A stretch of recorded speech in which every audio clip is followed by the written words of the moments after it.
Game of the week time. Tua and Josh Allen, top 5 in passing yards, both tied for the league lead with 7 touchdown passes. The Bills have been unstoppable in both of their games.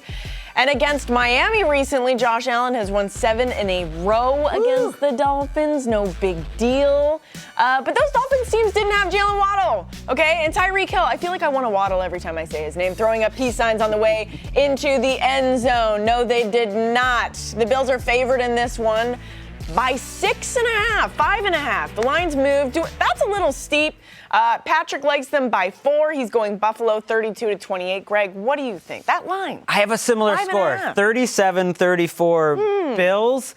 Because Josh Allen, we know he's an unkillable cyborg right now, but he has been an unkillable cyborg every time he's ever played the Dolphins. Even when the Bills offense had some struggles, he was killing them. 36 points per game over the last 3 years against Miami. And people think, oh, well, this is a new coaching step. Well, no, not really on defense. It's the same group. He sees that blitz package coming twice a year. He knows what's coming, and he has answers for it. And so, Dolphins fans, I know you're going to be all upset. Oh, you still don't believe in us. Hey, it's supposed to be 5.5 points. I have the Dolphins closer. I think Tua plays well, and it's the game of the week once again. But Josh Allen's too much. I agree with you on that, and I think he's too much by a full 7 points. I have 28-21. Now that's truly disrespectful. So you can go after the latte over here. Correct. Just come after I don't even like pumpkin spice lattes. Not anyway, it's too sweet. But come after me. But ultimately, I have a 7-point win here. Why? Because I look at this Bills secondary, and even though they're banged up, right? We've got no Tre'Davious White. We're potentially down Dane Jackson. He's out. He's out. No Micah Hyde. Right. So this is a little bit different. However, this is still a unit that has produced at elite rates, just 6 touchdowns to 16 interceptions against downfield passes. Those are 10-plus air yard attempts. They have a 38.3 passer rating allowed. Just so you know, if you throw the ball into the ground, you get like a 40 passer rating. So you're better off throwing the ball into the ground and into the secondary. So I think Leslie Frazier will have some answers here, and they have a bunch of depth. They did a nice job drafting for this. They understand Leslie Frazier should have a head coaching job. I will say it over and over and over again until it happens. Did. I saw the tweets. I know. I am thinking this is going to be a coin flip. I am more excited about the total in this game because, like you said, the Bills' defense is a little banged up. Tua and Josh Allen, I think between them, they have 10 touchdowns in the last week. Like, these guys are insane. I have the Bills winning 31-30, though. Like, I feel like this could go either way. I totally agree that this is the game of the week. But, you know, Greg and I were talking before the show.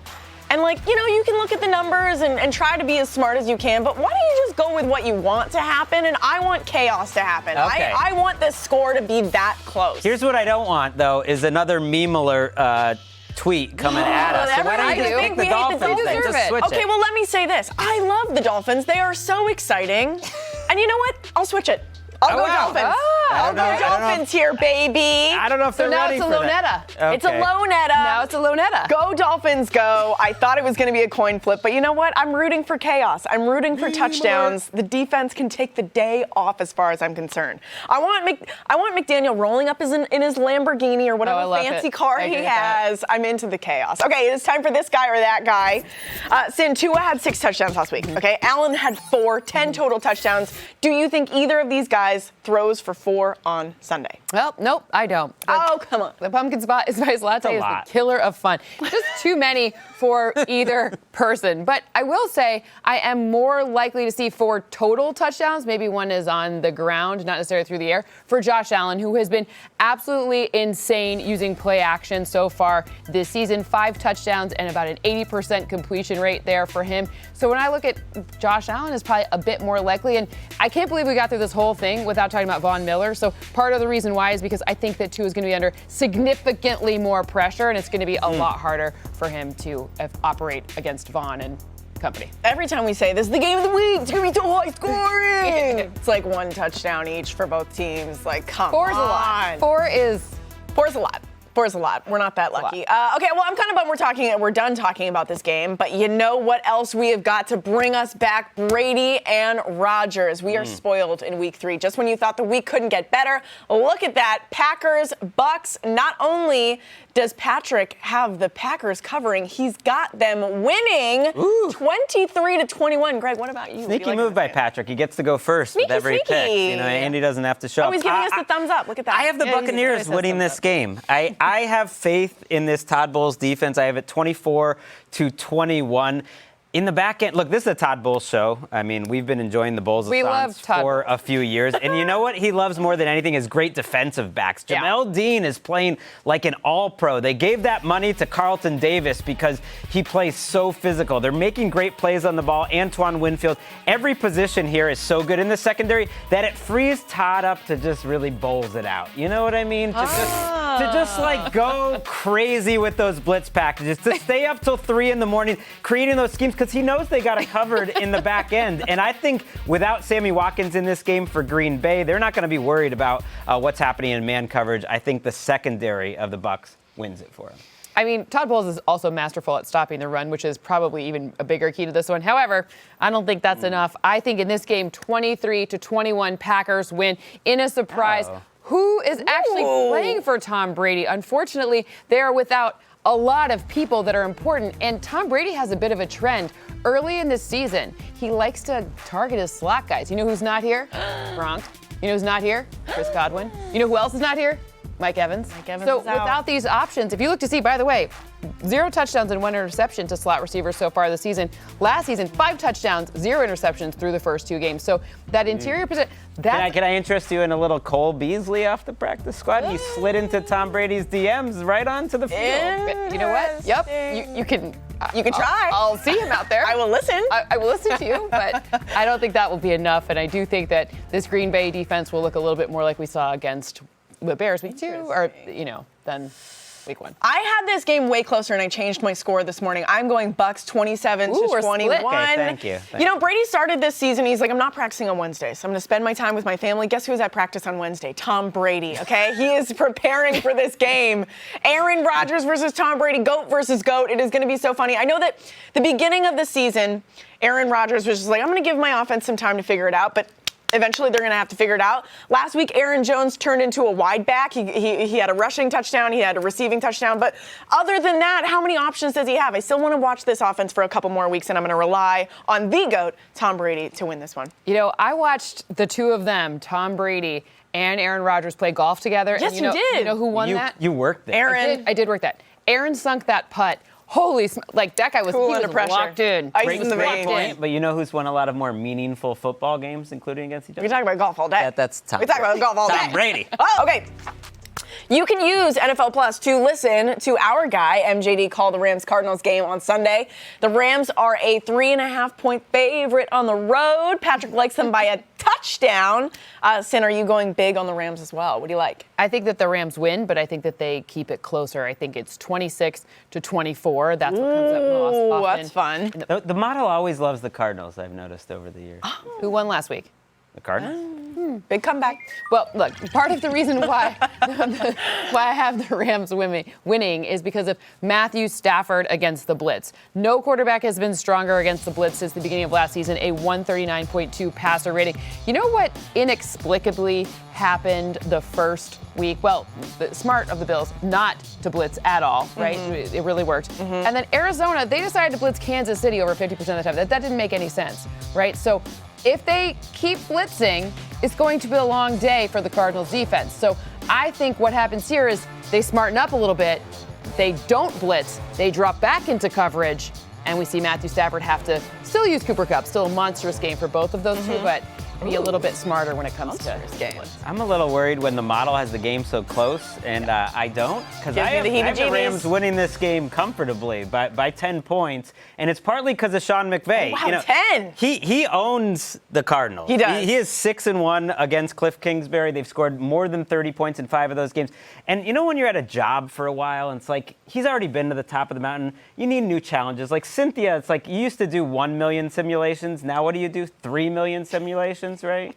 Like, you just need a new challenge. Like, that was Sean McVay a week ago with his fullback, Bobby Skwarnik. And you're like, oh, fullback. I thought that guy was a wide receiver. No, he's 225 pounds, and he put him at fullback for the first 5 plays of the game. And you're like, oh, that's just kind of cute. Like, they weren't all, like, massive plays. If you look at the yards per play when Skwarnik was at fullback, compared to all the rest of the plays in the game. And it was 19 snaps. It was not a small amount of snaps. They were really effective, and the Falcons didn't know what hit him. And what I mean in the larger scheme of things is, like, Sean McVay's still getting inspired by the game of football. What happened at the end of that game? He's still feeling like it's beautiful. Wait, the offense was doing fine. They're putting up points, and they'll put up points. Did you just want to, like, flex on me that you knew how to say the fullback's name? I still don't know if I said it wrong. I think said so. it, like, Yeah, different every single time.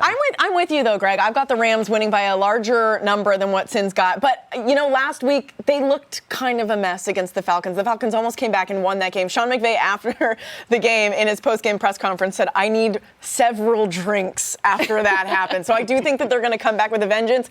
But then you also have to take into account the Cardinals winning that game in the way that they did. That was like a spank on the bum. Like, that is the kind of game and the kind of win that, like, excuse me, but gets a team, like, pumped up. Like, let's go. We've got this. Now we're back into a rhythm. So I can see this game being close, but I guess I trust Sean McVay a little bit more. Like, do you have a spank on the bum? Do you have a spank on the bum? Yeah, is that do you put that in your computer? That's a different model. For a different day. Okay, let's play a little this guy or that guy. Greg, you're up this time. Both these quarterbacks had bounce-back games last week. Do you think either of them throws for 3 touchdowns this week? We got Matt Stafford and 3 is a lot. But yes, I think Matthew Stafford Whoa, can do it in this go. matchup. Not only because my daughter Ellis needs it for her fantasy team. Ellis. Let's pick it up, Stafford. The matchup's great. It's why I picked the Rams, not just because Sean McVay is inspired. This Cardinals defense, to me, is a mess. They just don't have enough talent, and I think they're searching for high-risk strategies where they send a lot of blitzes or they change it up play to play, and, like, that can't work game after game. And they've shown Raheem Morris does not have the answer for Sean McVay over the years. What do you think? Do you Vance think either of these get over 3? Coordinator. I do actually think that Matthew Stafford has a very big game. I don't know about, to be honest with you, I don't know about 3, but I do think that it is a really large, like, it's a very significant game. Like, if you play DFS, you would be loading up on lots of shares of Matthew Stafford and Cooper Kupp. Let's just hope it's better than the one that they played last year, because that was a stinker. Okay, you know who I hope throws from 9 touchdowns this week, because he's back, and it's awesome. Jimmy G! Here's a play action by Garoppolo. Looks left, going to throw wide open. Rostwelly. He'll take it 5. Rostwelly will dive for the end zone. Touchdown! San Francisco. Welcome back, Jimmy Garoppolo. Welcome back, Jimmy Garoppolo. I tried to build all this hype for Jimmy, and here comes Patrick. What were you going to say? Well, Patrick's already picking against him. Like, the body isn't even cold with Trey Lance. A little respect let's just get for excited. him. No, we do respect. We love Trey Lance on the show, but let's get a little excited for Jimmy G. What does Patrick have? I didn't see his score. Patrick's going with the Broncos, I believe, 24-21. Cynthia, what do you like this one? Well, I want to talk about Jimmy G and the fact that their Super Bowl chances just increased with Jimmy G. Let's go. Jimmy G being back is a good thing for them. Fine. Why? You saw that highlight. Play action and intermediate passes. You know who's really good at intermediate passes? That'd be Jimmy G. When I look to also see where the weaknesses of this Broncos defense are, typically I wouldn't say this, but they're missing Justin Simmons. That's a big safety miss that's not there. And Pat Surtain is banged up. Pat Surtain is an awesome corner, and they don't have him. And that's going to be good things for, I believe George Kittle is back. That's the last thing I saw. Sounds like it. And Deebo Samuel as well. So those intermediate passes are where he has that zing. That is his bread and butter, especially using play action. So it's a good Jimmy G return game. I don't know about nine touchdowns. Feels like a little much. Like, I like Jimmy G, but when did he become like an exciting quarterback? He's a nice guy. He's took them to a Super Bowl. Okay, he almost took them to another Super Bowl with like a fractured.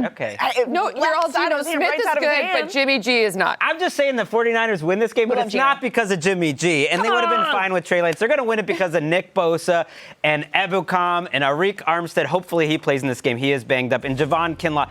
Russell Wilson has gotten protected quite well through 2 weeks, right? Like, the Broncos offensive line quietly has been awesome for him, but it's because of the matchups. Now you're going to play a big boy defense. The 49ers got after Geno. I think this is a hurtful tape that they're showing me, though. They're like, oh, look how many times they sacked Geno Smith. It was ugly, but I really think they're the best front seven Geno. in the entire NFL, and they're going to get after Russell. Explain to me how you love Geno, but like you're meh on Jimmy G. Geno's a lovable character. Jimmy's a lovable character. They're both lovable. Okay, that's fair. Buy in. I'm just saying I want Geno to get the experiences, the chances. Okay, well, I've actually got some tape to show you that I think you'll buy in more. I am going 49ers. I'm going 49ers 27-24. Look at what happened when Jimmy G came back into the game. Look at how excited everyone is and how pumped everyone feels.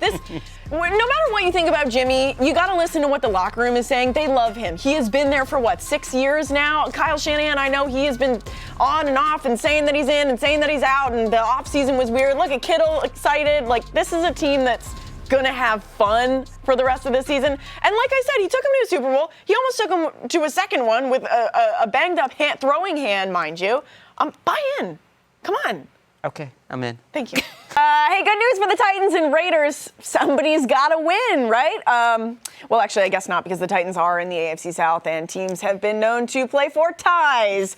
Don't you do it, Mike Vrabel. Don't do it to us. Have some self-respect. The Raiders are favored. Patrick doesn't care. He has taken the Titans 21-17. Greg, please no ties. Don't do this. I don't have a tie, although I did flip my pick midweek, not mid-show like you did in the A block. I'm going brave enough to do it mid-show. Yes, and I enjoyed it.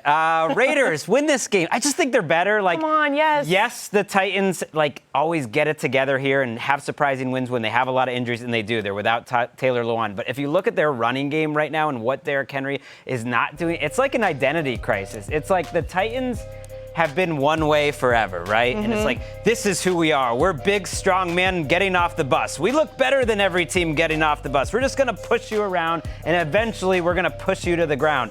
And it's just not working anymore. Yeah. They don't have A.J. Brown. The defense, especially in the back end, to me is a mess. And Derrick Henry can't look like Derrick Henry when the offensive line is getting beaten play after play. And I watch this Raiders team, and I know they found ways to lose, but I think this is a pretty good team. This should be a makings of a They've all good been team. close games. I'm picking them. What do you like? I have the opposite. I have a tie. Just kidding. Oh, no! It's not a tie. It's a 1-point win, though, latte. in favor of the Titans, which actually surprised me a little bit, mostly because when I look to see what happens to Derek Carr when he is pressured, and then I see Jeffrey Simmons coming, and I think about all of the ways where you talk about that high risk, high reward defenses not having a lot of luck necessarily. You talked about that with the Cardinals actually here. And I think it's kind of the opposite. I think that when Davante Adams gets shut down, and Kevin Byard is good, he's maybe a bit underrated in terms of safety play overall. I think that's going to be a lot harder challenge with a bunch of pressure for Derek Carr than it seems. And they need a little bit of that run game. So I think we do see the return of kind of normal Derrick Henry situations, normal Derrick Henry sort of numbers in this one. Yeah, because I've been waiting for him to heat up. I know he had a touchdown last week, but he had 25 it was yards? On, it was nothing. on a very short yardage. It was play. crazy. Is this one of the circumstances that your model is saying something, but your gut is telling you something else?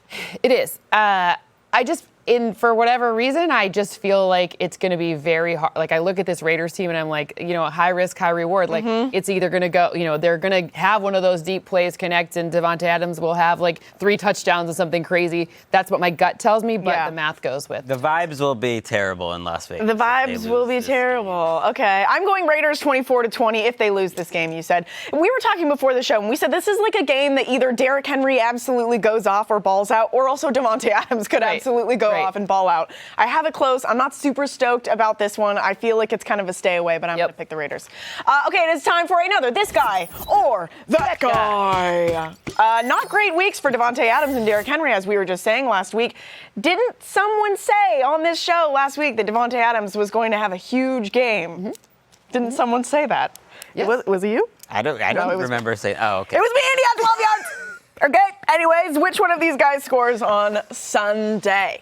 I mean, look, I would have thought Davante Adams had a huge game too, but Thank you. It's not what happened. However, I do think that Derrick Henry has a nice opportunity here to score. He is their short yardage red area guy. This is the one that they rely on. He did have a touchdown. You pointed it out against the Bills and their very, very difficult defense. For the most part, that Monday game, you have to throw out like 3/4 of the data from that game because remember, Case Keenum even went in there, so it was not like they were playing a very competitive one here. So in my opinion, Derrick Henry has over 100 on the ground, and then he has a touchdown at least. Do you feel any which way about this? I'm not trusting Derrick Henry right now. And it's like, or their line, there's no Luan, there's injuries. It's just, they don't feel like they played without Luan a lot last year too, so they'll be all right. All right, we are all in agreement on 6 games this week. Everyone is riding with the Saints. 6, okay? The Chiefs, which probably says as much about them as it does I have a closer Colts. one with the Chiefs and the Colts, I think. Okay, already covered the Bills. We're all back in Baltimore's corner. The Bengals have to win eventually, right? What did we say? I think we're 9-6-1. I think the Jets could be a little spicy here. We're 9-6-1 on meme alerts. That's not good. That's not good. That's actually really bad. That means the favorites are doing something. Need to do right? better. We need more workouts. No, thank you. We are also in agreement on the Eagles over the Commanders. Greg, your preseason pick to win the Super Bowl. Oh, yeah. I've got them covering and winning by 10. Sin has them by 8. That maniac Patrick has them by 2. And you have got them by a touchdown. I've got it by 7 because the Commanders are kind of frisky here, especially when they trail in games. We saw them come back against the Jaguars. We saw them come back against the Lions and score a lot of points. But ultimately, I don't think their defense and all the communication issues that they had a week ago is going to be able to stand up to Jalen Hurts and this offense, because this Eagles offense tests your communication. There's different options on every play, whether it's a run or whether it's a pass. You have so many guys in the box trying to stop Jalen Hurts. Guys, these are Lions highlights. It makes me so happy. Go Lions. It's been a while. Okay, well, since Jalen Hurts did it with his arm and his legs a week ago, will he do it again this week? I think technically my answer is like no, because it's 2. So 2 through the air and 1 on the ground. So yeah, he'll do it, but then he'll improve upon that as well. I think Jalen Hurts is showing us a really strong outing 1, 2, now 3 times. Perhaps an early MVP look here if you want to pivot off the Josh Allen. I was telling people take him in the first round of fantasy. They're like, no, you can't take quarterbacks. Come on. Well, why would you have taken him in the first round of a fantasy draft if you could have gotten him later? Because you just take who you want. Be happy in life. Be the happy fantasy in life. experts. Choose the teams that you want to win. They don't Choose know the players anything. you want to root They don't for. know anything. Well, I'm a fantasy expert, Okay. and I know a few things. So, all right, we are also taking the Bengals, but the spread is 5.5. I am taking the Bengals to win, but I actually like the Jets to keep it close. This was another spank on the bum win. You know what I mean? Last week. This is. I need to trademark this. A spank on the bum win. I don't know. But also, I don't think Joe anyone Burrow, else has. Listen to this. Joe Burrow I think it's deleted. available. Joe Burrow's deleted his Instagram, his Twitter. I think he's in his head a little bit. I think that the social media, the people are getting to him. I don't love that. He's young. He's influenced by other things. So I feel like the Jets kind of keep this close. I want the Bengals to win. I want this team to get on track. They're so much fun. Like Joe Flacco is one of the leaders in passing yardage so far. This could be There's 2 quarterbacks that have thrown for 300 yards at least in each week. Joe Flacco and Carson Wentz, just like we all drew it up. I don't want to live in a world where the Bengals like are we 0-3, though. They're too likable. What was going to happen? Greg, you've got the Ravens beating the Patriots, but I see a Patriots cover with that score. I think the Patriots showed us something last week at the end of the game, the way they ran the ball against Pittsburgh. The new scheme is starting to work, and the way that the Ravens secondary totally collapsed. They're playing 3 rookies. We think Marcus Peters is Marcus Peters because it's got the name on the back of the jersey, but he hasn't played in a year and a half, coming off a big injury. Marlon Humphrey's banged up, and I'm telling you, in a league where everyone is playing 2 deep safeties, teams that can run like your Lions, Cynthia, and maybe my Patriots eventually, I think will be a little better than people think. It'll be close. Sin, you like the Ravens too? I do like the Ravens. When I look at this matchup and I look to see who's going to score the touchdown, I think it's going to be, you have to remember, the Patriots secondary is not the normal Patriots secondary. Not great. Yes. So it's both secondaries here a little vulnerable. So maybe like a nice Bateman touchdown here. Oh, I like it. All right, time for quick picks. That's enough with all the agreement, okay? It's time to mix things up a bit. Texans, Bears, all of us like the picking the Bears. Texans? It's Greg. Oh, I'm taking Just the Greg. Texans. I don't know. Yeah, this is just Greg. You know who's 3-0 in picks this year? Just Greg. That's right. Oh, relax. Every time I'm on my own with an underdog, they come through. Justin Fields has completed 8 passes this year ahead of the line of scrimmage. I think we have a tape of some of them. I mean, there's so few. We could actually roll the whole tape. This is his entire season of passes past the line of scrimmage. You can't win in the NFL that way. They ran it 64 times and passed it 28. It's silly. I think the Texans are a little frisky. Sin, you do have a very close game. I know. I like how I acted like it was such a big deal. But How dare you pick against the I've got a 2022 coin Chicago flip. Bears? I just wanted to poke Greg a little bit, but I think this is a huge David Montgomery game, to be honest with you. I think it's less about the passing necessity, and I think it's more about like big David Montgomery, like fantasy David Montgomery. That is one of my favorite ones for the entire. You guys better hope the Bears win this game. Well, because listen, if I know Just you're Greg, gonna be insufferable. Thank God I'm in if London next Just week. Greg gets to 4-0, going it's to like, be it's insufferable? over for you guys. He's going to be insufferable. Good point. They were there. Okay, now it is your turn, Sin. How about the Lions and Vikings? I don't know why are you doing this to yourself? I thought you were a proud Michigander. You've lived through a lot of bad days as a Lions fan. Enjoy this. It's Forget a fun about game. it. Forget about it. Listen, I don't choose with my heart. I choose with the math. And No, you're smart. this is not. Would I like the Lions to win? Absolutely. But when I look at this point. I think this is Justin Jefferson. He goes off for multiple touchdowns. Whoa. I'm doing you, right? Greg, that's you haven't me? really. Oh I yeah, thought that's that was the Dan point. Campbell. That was so like masculine and I strong. was trying to be more you. of that. Was, you just literally did the same thing. Greg, you have a very high-scoring game here. What's that about? Hey, look at us picking the Lions here as heavy Let's underdogs, go. Rachel. I think they're made for high-scoring games. They're so aggressive They're defensively. fun right now. And Amon-Ra St. Brown, he's getting it done. DeAndre Swift's Sun getting God. it done. Like, I think this is you have to admit, as a Lions fan, this is the first time in a long time. I think they have a weekly advantage schematically because of their coaches. I think this is a great coaching staff. I'm all in on the coaching staff. Unfortunately, the players have to play the game. Oh boy. Okay. This is a game you went back and forth on this week. I feel like there's already plenty we've been talking about. I know. I talked about a few. I'm actually going with one that I believe is at 6.5. And where I'm going back and forth is that number. I know Eagles fans are just looking at this matchup and thinking it's going to be easy, but I don't know. And I'm just talking about the number. I Wow, think and you're Eagles big on the will Eagles. enjoy this win, but just enjoy the win. Don't necessarily expect it to be by at least a touchdown because of that Commanders offense, which is really aggressive and really hard to defend. It's a short week for Philadelphia.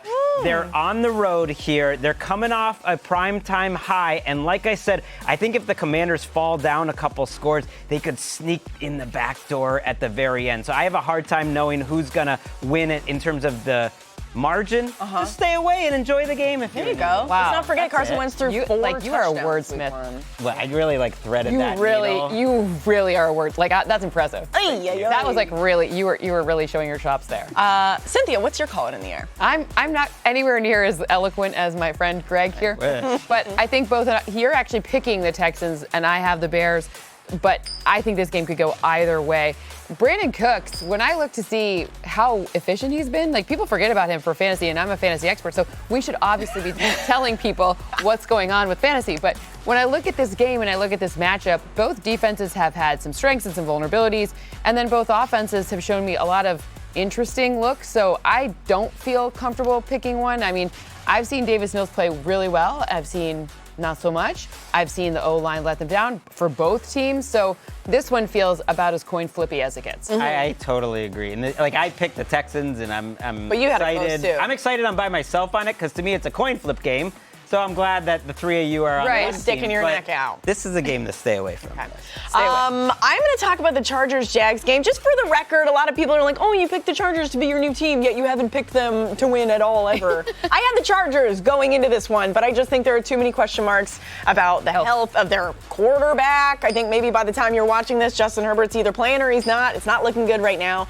I just want to say, what a boss that he stayed in this game and kept on playing, even though he was clear he was extremely hurt. This just makes me want to buy into this team and this kid even more. He just loves this game so much, and he stayed in it. They couldn't win it. I mean, I guess they didn't have any chance to win the game, and now he is questionable for this week. Sometimes you gotta, be a little smarter, Chargers. take him out for sure, but didn't, I don't know, I just love Maybe seeing no that he was Keenan in Allen there in and this just, game too. They both could come down to the wire. So Exactly. That leaves I'm it up. staying away. I'm staying away. Chargers, I love you.